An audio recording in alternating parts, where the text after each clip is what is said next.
কি কাজ করতে আসো? এই যে ভাই ওয়েল্ডিং করতেছি। হ্যাঁ, কুয়ানো কাজ করতে আসো? কাজ করতেছি, ধরেন খাইতাম কালাম ভাইয়ের কাজ। কালাম ভাইয়ের লোক আইলাম কাজ করার লাগিয়ে। কালাম ভাই লোক বুদ্ধি মানুষ। তো আর কয়দিন লাগবো কাজ? ধরেন না আরো কমসে কম 7 দিন। আরো 7 দিন লাগবে না? আজকের দিন দিয়ে 7 দিন বলো।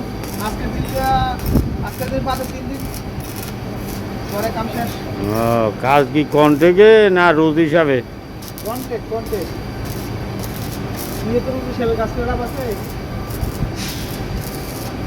কি কর নাকি হ্যাঁ, কাজ করতে হবে কন্টেক্টে বাস। খাওয়ানো বাস ঘুমাবো খাওয়ানো খালি ফুলুস 30-40 ফুলুস খালি ফুলুস বাস।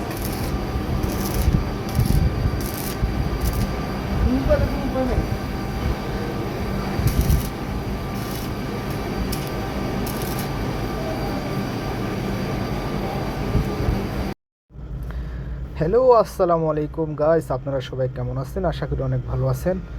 আমি একজন কুয়েত প্রবাসী, আলহামদুলিল্লাহ। আমাদের কাজ দেখতে দেখতে অনেকটা কাছে ফেলাইছি, ফ্রেমগুলো পুরো বানাই ফেলাইছি। এখন শুধু ওয়ার্ল্ডিংয়ের কাজ, এখন শুধু ওয়ার্ল্ডিং করবো। ওয়ার্ল্ডিং করার পরে যদি আল্লাহ বাঁচায় তাহলে তারপর আমরা মাজন মারবো। মাজন মারার পরে যাই আমরা রং করবো, রং করে ইনশাল্লাহ জায়গায় জায়গায় বসাই দেবো। তো আমি বলতে চাই, যারাই অবশ্যই বিদেশে আসবেন, আসতে চান, কুয়েতে আসবেন, আসতে চান, আসেন, কোনো সমস্যা নাই। তবে যে কোনো একটা কাজ শিখে আসেন, টেকনিক্যাল কাজ শিখে আসেন। কাজ শিখে এলে কি আপনার জীবনের লাইফ ভালো থাকবে, আপনার টাকা পয়সা ভালো ইনকাম করতে পারবেন, ভালো খরচ করতে পারবেন, ভালোভাবে চলতে পারবেন। আমার পরামর্শ হইলো, আপনি বিদেশে আসবেন, আসেন, কোনো সমস্যা নাই। তবে কাজ শিখে আসেন, যে কোনো টেকনিক্যাল কাজ শিখে আসেন। হইতে পারে ওয়েল্ডিংয়ের কাজ, হইতে পারে পাইপ ফিল্টারের কাজ, হইতে পারে কারেন্টের কাজ, যে কোনো কাজ। আপনি কাজ শিখে আসেন, আপনি কারোরে মশু করার দরকার নাই, আপনাকে সবাই মশু করবে। তো কাজ শিক্ষা অবশ্যই প্রবাসে আসবেন, আপনার জন্য ভালো, আপনার সব দিক দিয়ে ভালো। আর আপনি যদি লেবারি বিষয়ে আসেন, একজনের হুকুমে আপনি কাজ করতে হবে, একজনের হুকুমে কাজ করতে হবে। তাহলে আপনার এটা কি ভালো হলো? ভালো হলো না। আপনি যখন কাজ শিখে আসবেন, আপনি একজনের হুকুম দিবেন। আর আপনি যদি কাজ না শিখে আসেন, তাহলে আপনারাই কিন্তু মানুষ হুকুম দিবে। তাহলে কোনটা বেশি ভালো হলো? তো অবশ্যই কাম শিক্ষা আসবেন, যে কোনো কাম শিক্ষা আসেন, কোনো সমস্যা নেই, আপনার জন্য ভালো। আপনি সবসময় আর বিদেশে আসবেন, বিদেশে আইসা কাজের যদি আপনি ভয় পান, তাহলে কিন্তু আপনি কাজ করতে পারবেন না। কাজের কখনো আপনি ভয় পাইতে হবে না, কাজেরে আপনি ভয় পাইবে। যে কোনো কাজ খালি করতে থাকবেন, আউলা কাজ করবেন। তাইলে মনে করেন কি, যে ডাকে কাজে তার সাথে কাজে যাবেন, যে ডাকে কাজে তার সাথে কাজে যাবেন। তাহলে আপনার মনে করেন যে বসে থাকতে হলো না আর কি। কাজের কখনো ছোট করে দেখতে নেই, কাজের সবসময় বড় করে দেখবেন। যে কোনো কাজ হোক, ছোট কাজ হোক, বড় কাজ হোক, যে কোনো কাজই হোক, আপনি সবসময় বড় করে দেখবেন কাজের। এই যে কাজগুলো আমরা করতেছি, জানেন এটা কিন্তু খুব পরিশ্রমের কাজ, হার্ড কাজ। এখানে আপনার 5 মিটার, এই 5 মিটার এটার ওজন কতটুকু জানেন?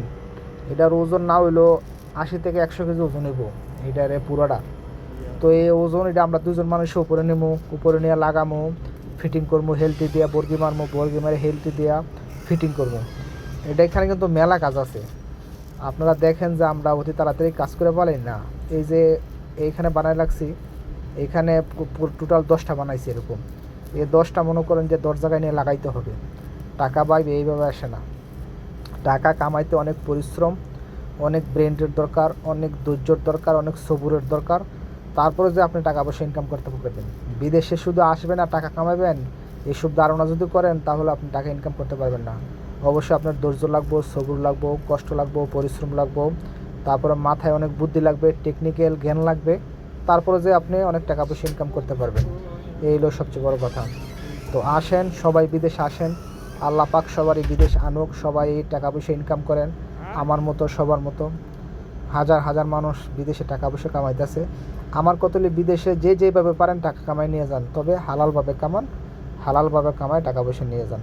তো ইনশাল্লাহ সবাই আমার জন্য দোয়া করবেন, আমিও আপনাদের জন্য দোয়া করি ইনশাল্লাহ, যে আমি যে কাজ ক্যাম্প পাই কুয়েতে, আর কাজ ক্যাম্পে সবসময় নিতে পারি। আর কাজ কাম যে সবসময় ভালোভাবে করতে পারি। সবাই আমার জন্য দোয়া করবেন। আর যারা কুয়েতে আছে, কুয়েতে কে কোন জায়গায় আছেন অবশ্যই যোগাযোগ করবেন। আর কারোর মাধ্যমে যদি এরকম কাজ থাকে তাহলে অবশ্যই আমার জানাবেন। ইনশাল্লাহ যে কোনো কাজ আমার দিতে পারেন, আমি ইনশাল্লাহ আপনাদেরকে অনেক প্রফিট দেবো, সমস্যা নেই কোনো। তো ভালো থাকবেন, ধন্যবাদ, আল্লাহ হাফেজ, আসসালামু আলাইকুম।